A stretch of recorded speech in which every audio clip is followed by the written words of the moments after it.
அரசியல் பார்வை பார்த்துருக்க எல்லாத்துக்கும் வணக்கம். இப்போ பார்த்தீங்கன்னா, சீமானே கேவலம் சி. திருமுருகன் காந்தி அந்த தலைப்பில் தான் அந்த வீடியோ பார்க்க போகிறோம்.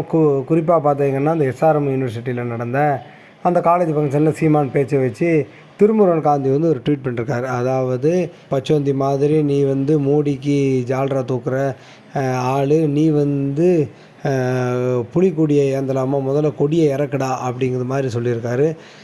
அதாவது திருமுருகன் காந்தி வந்து திராவிட கட்சிகளின் இப்போ மே 17 இயக்கம் அப்படின்னு ஒன்றை வச்சுக்கிட்டு திராவிடத்தின் குறிப்பாக திமுகவின் மிகப்பெரிய சொம்பு அப்படின்னு தான் அவரை சொல்லணும். ஏன்னா அவர் வந்து ஏதோ சமூக போராளி மாதிரி பயங்கரமாக போராடுவார். நமக்கே வந்து ஆச்சரியத்தை தோண்டும்.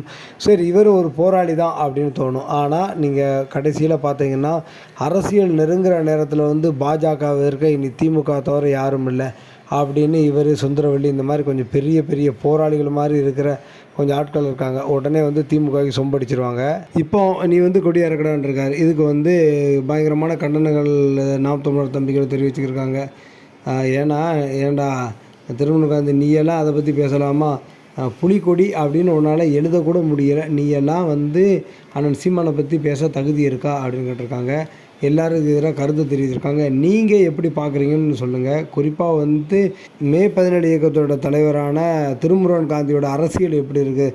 அவர் உண்மையாகவே போராளி தானா, இல்லை வந்து அதாவது திமுகவை யாரெல்லாம் எதிர்க்காங்களோ அவங்கள வந்து எதிர்க்கிறது தான் இவர் வேலையாக வச்சுருக்காரா அப்படிங்க உங்கள் கருத்தை மறக்காமல் பதிவு பண்ணுங்கள்.